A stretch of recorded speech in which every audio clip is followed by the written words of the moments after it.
આજે આપણે ચણા વિશે જાણીશું. ચણાના પ્રકાર, ફાયદા અને તેનો ઉપયોગ કેવી રીતે કરી શકાય તેના વિશે જાણીએ. સૌથી પહેલા તેના પ્રકારો. કાબુલી ચણા આ સૌથી સામાન્ય પ્રકાર છે. તે મોટા, ગોળ અને સામાન્ય રીતે સફેદ રંગના હોય છે. તેનો ઉપયોગ દાળ, શાક અને વિવિધ સ્નેક્સ બનાવવા માટે થતો હોય છે. દેશી ચણા આ ચણા નાના અને કાળા રંગના હોય છે. તેનો ઉપયોગ મુખ્યત્વે દાળ અને ભેળ બનાવવા માટે થતો હોય છે. બંગાળી ચણા આ ચણા નાના અને ગોળ હોય છે. તેનો ઉપયોગ દાળ અને વડા બનાવવા માટે થતો હોય છે.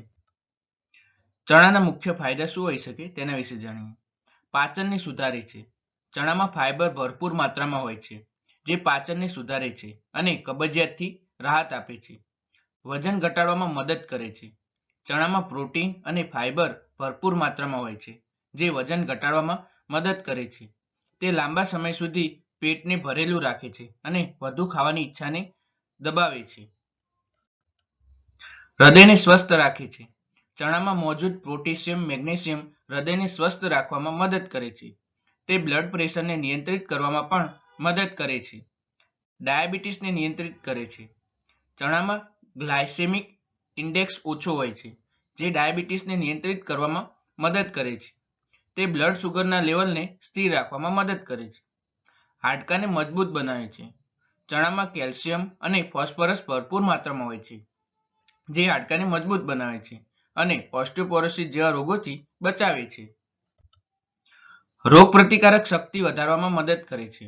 ચણામાં વિટામિન સી અને એન્ટીઓક્સિડન્ટ હોય છે, જે રોગપ્રતિકારક શક્તિને વધારવામાં મદદ કરે છે અને શરીરને વિવિધ ચેપથી બચાવે છે. આંખના સ્વાસ્થ્ય માટે ઘણું સારું છે. ચણામાં વિટામિન એ હોય છે, જે આંખોના સ્વાસ્થ્ય માટે ખૂબ જ ફાયદાકારક છે. ત્વચા માટે પણ ઘણું ફાયદાકારક છે.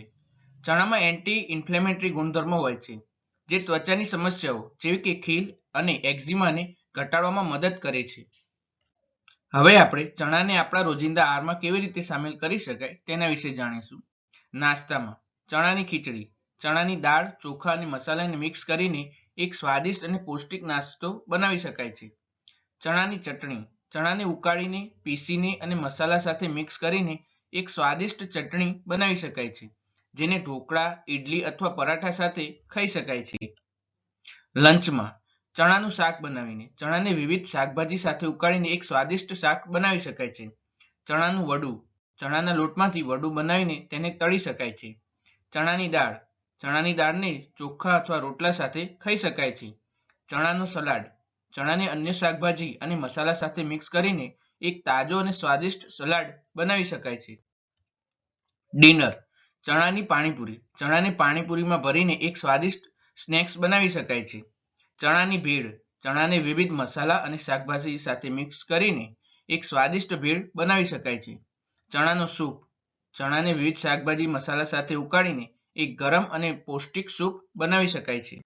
હવે આપણે વધારે પડતા ચણા ખાવામાં આવે તો કેવા નુકસાન થતા હોય છે તેના વિશે જાણીશું. પેટ ફૂલવું અને ગેસ થવું ચણામાં ફાઇબરનું પ્રમાણ વધુ હોવાથી વધુ પ્રમાણમાં ખાવાથી પેટ ફૂલવાની અને ગેસની સમસ્યા થઈ શકે છે. એલર્જી કેટલાક લોકોને ચણાથી એલર્જી હોય છે. જો તમને ચણા ખાધા પછી ખંજવાળ, સોજો, શ્વાસ લેવામાં તકલીફ કે અન્ય કોઈ એલર્જીના લક્ષણો દેખાય તો તરત જ ડોક્ટરને મળવું જોઈએ. પાચન સંબંધિત સમસ્યાઓ થઈ શકે છે. વધુ પડતા ચણા ખાવાથી પાચન તંત્રને અસર થાય છે અને કબજિયાત, ઝાડા જેવી સમસ્યાઓ થઈ શકે છે. ચણામાં ઓક્ઝેલેટનું પ્રમાણ વધુ હોય છે, જે કિડની સ્ટોનની સમસ્યા ધરાવતા લોકો માટે નુકસાનકારક હોઈ શકે છે. ફાઇટેટનું પ્રમાણ ચણામાં ફાઇટેટ હોય છે, જે શરીરમાં કેલ્શિયમ અને આયર્નના શોષણને અટકાવી શકે છે.